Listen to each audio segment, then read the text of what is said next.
December മാസം. ചുറ്റും നോക്കിയാൽ ലൈറ്റുകളും ക്രിസ്മസ് ട്രീയും പുൽക്കൂടുമൊക്കെയായി ഒരാഘോഷത്തിന്റെ മൂടാണ്, അല്ലേ? ലോകം മുഴുവൻ ആഘോഷിക്കുന്ന ഒന്നാണ് ക്രിസ്മസ്. പക്ഷേ എല്ലാ ക്രിസ്ത്യാനികളും ഇത് ആഘോഷിക്കുന്നുണ്ടോ? സത്യം പറഞ്ഞാൽ ചിലർ വളരെ ബോധപൂർവം തന്നെ ഇതിൽ നിന്ന് വിട്ടുനിൽക്കുന്നുണ്ട്. എന്തുകൊണ്ടായിരിക്കും അവർ അങ്ങനെ ചെയ്യുന്നത്? നമുക്കതിന്റെ കാരണങ്ങളിലേക്ക് ഒന്ന് ആഴത്തിലിറങ്ങിച്ചെല്ലാം. അപ്പോ ഇതാണ് നമ്മുടെ മുന്നിലുള്ള ചോദ്യം. ക്രിസ്മസ് എന്ന് പറയുന്നത് ലോകത്തിലെ തന്നെ ഏറ്റവും വലിയ ആഘോഷങ്ങളിലൊന്നാണ്. എന്നിട്ടും യേശുവിൽ ആത്മാർത്ഥമായി വിശ്വസിക്കുന്ന ഒരു കൂട്ടം ആളുകൾ എന്തിന് ഈ ആഘോഷത്തിൽ നിന്ന് മാറി നിൽക്കണം?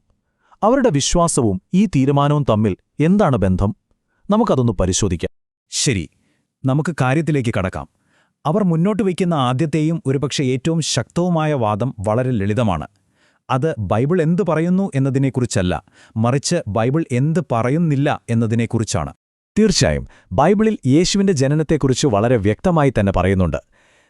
മത്തായിയുടെ സുവിശേഷത്തിൽ നമ്മൾ വായിക്കുന്നുണ്ടല്ലോ, യേശു ബേത്ലഹേമിൽ ജനിച്ചു എന്ന്.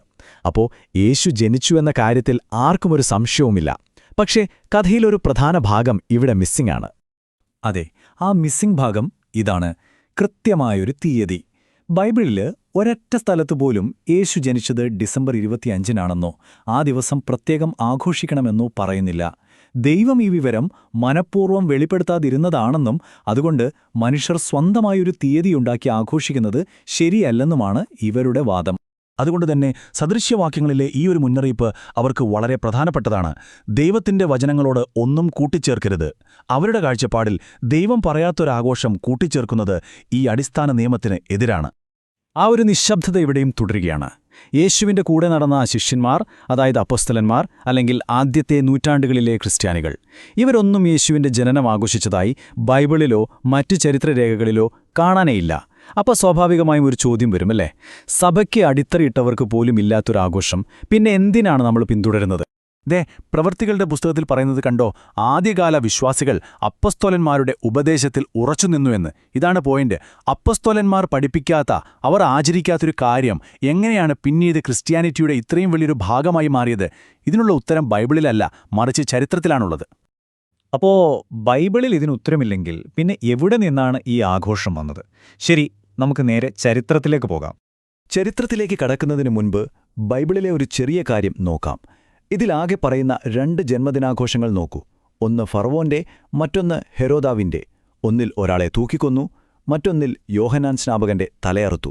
അതായത് ബൈബിളിൽ ജന്മദിനാഘോഷങ്ങൾക്ക് അത്ര നല്ലൊരു പശ്ചാത്തലമല്ല നൽകിയിരിക്കുന്നത് എന്നതും പലരും ചൂണ്ടിക്കാണിക്കുന്നൊരു കാര്യമാണ്.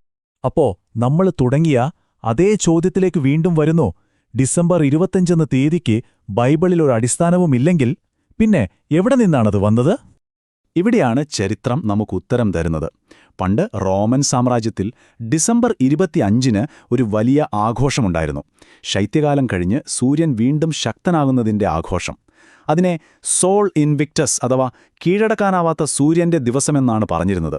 കാലക്രമേണ ക്രിസ്തുമതം റോമിൽ പ്രചരിച്ചപ്പോൾ ആളുകൾക്ക് പ്രിയപ്പെട്ട ഈ വിജാതീയ ഉത്സവം നിർത്തുന്നതിനു പകരം അതിനെ ക്രിസ്തുവിന്റെ ജനന ദിവസമായി അങ്ങ് മാറ്റിയെടുത്തു. ഈ ചരിത്രമാണ് ചില വിശ്വാസികൾക്ക് ക്രിസ്മസ് ഒരു വലിയ പ്രശ്നമായി മാറാൻ കാരണം. വിഗ്രഹാരാധന വിട്ടോടുവിൻ എന്ന ബൈബിളിലെ കൽപ്പന അവർ വളരെ ഗൗരവത്തോടെയാണ് കാണുന്നത്. ഒരു സൂര്യദേവനെ ആരാധിച്ചിരുന്ന ദിവസവും അതിലെ ആചാരങ്ങളും ക്രിസ്തുവിന്റെ ജനനവുമായി കൂട്ടിക്കലർത്തുന്നത് അവരുടെ കണ്ണിൽ വിശ്വാസത്തിൽ മായം ചേർക്കുന്നതിന് തുല്യമാണ്. ഇത് നമ്മളെ ഈ വിഷയത്തിന്റെ കാതലായൊരു ചോദ്യത്തിലേക്ക് എത്തിക്കുന്നു. ഒരു വിശ്വാസി എന്താണ് പിന്തുടരേണ്ടത്? മനുഷ്യരുണ്ടാക്കിയ പാരമ്പര്യങ്ങളാണോ അതോ ദൈവത്തിന്റെ വചനമാണോ? ഈ വാദത്തിന് അവർ ഏറ്റവും കൂടുതൽ ആശ്രയിക്കുന്നത് യേശുവിന്റെ തന്നെ വാക്കുകളെയാണ്. യേശു അക്കാലത്തെ മതനേതാക്കന്മാരോട് പറയുന്നുണ്ട്, നിങ്ങൾ കൈമാറി വരുന്ന നിങ്ങളുടെ പാരമ്പര്യം കൊണ്ട് നിങ്ങൾ ദൈവവചനത്തെ ദുർബലമാക്കുന്നു എന്ന്. ഈ വാക്കുകൾ അവർ ക്രിസ്മസിനും ബാധകമാക്കുന്നു. എത്ര നല്ല ഉദ്ദേശത്തോടെ തുടങ്ങിയതാണെങ്കിലും ക്രിസ്മസ് ബൈബിളിലില്ലാത്ത മനുഷ്യനുണ്ടാക്കിയ ഒരു പാരമ്പര്യമായി മാറിപ്പോയി എന്നാണ് അവരുടെ വിശ്വാസം. അപ്പോ ആഘോഷമല്ലെങ്കിൽ പിന്നെ എന്താണ് പ്രധാനം? ഇവരുടെ കാഴ്ചപ്പാടിൽ ശ്രദ്ധ ഒരു ദിവസത്തെ ആഘോഷത്തിൽ ഒതുങ്ങുന്നില്ല. അത് ദൈനംദിനമുള്ള ഒരു ജീവിത രീതിയിലേക്ക് മാറുകയാണ്. അതെങ്ങനെയാണെന്ന് നമുക്ക് നോക്കാം. അവരുടെ വിശ്വാസമനുസരിച്ച് ക്രിസ്ത്യാനിറ്റിയുടെ ഫോക്കസ് യേശുവിന്റെ ജനനമല്ല, മറിച്ച് അവിടുത്തെ മരണം, പുനരുദ്ധാനം, പിന്നെ വരാനിരിക്കുന്ന 2ാം വരവ് എന്നിവയാണ്. ജനനം ആ വലിയ രക്ഷാപദ്ധതിയുടെ തുടക്കം മാത്രമാണ്. എന്നാൽ രക്ഷയുടെ അടിസ്ഥാനം ഈ 3 കാര്യങ്ങളിലാണ് നിലനിൽക്കുന്നത്.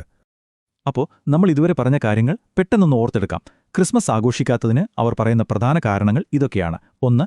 ബൈബിളിൽ അങ്ങനൊരു കൽപ്പനയില്ല. 2. ഡിസംബർ 25 എന്ന തീയതിക്ക് വേദപുസ്തകപരമായ ഒരു അടിസ്ഥാനവുമില്ല.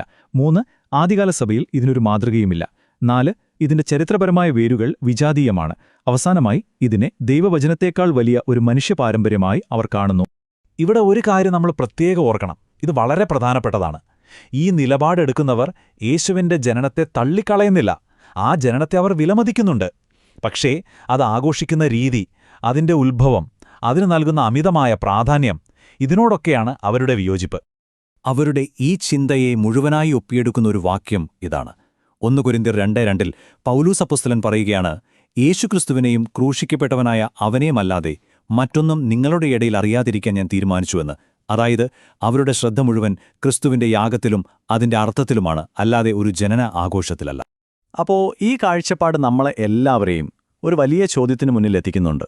ഒരു ദിവസത്തെ ആഘോഷമാണോ അതോ എല്ലാ ദിവസവും ജീവിച്ചു കാണിക്കുന്ന ഒരു വിശ്വാസമാണോ കൂടുതൽ പ്രധാനം? ഒരുപക്ഷേ ഈ ചോദ്യം ആഘോഷിക്കുന്നവരും ആഘോഷിക്കാത്തവരും ഒരുപോലെ ചിന്തിക്കേണ്ട ഒന്നായിരിക്കും. ഇതിനെക്കുറിച്ച് നിങ്ങൾക്ക് എന്താണ് തോന്നുന്നത്? ചിന്തിക്കുക. നന്ദി.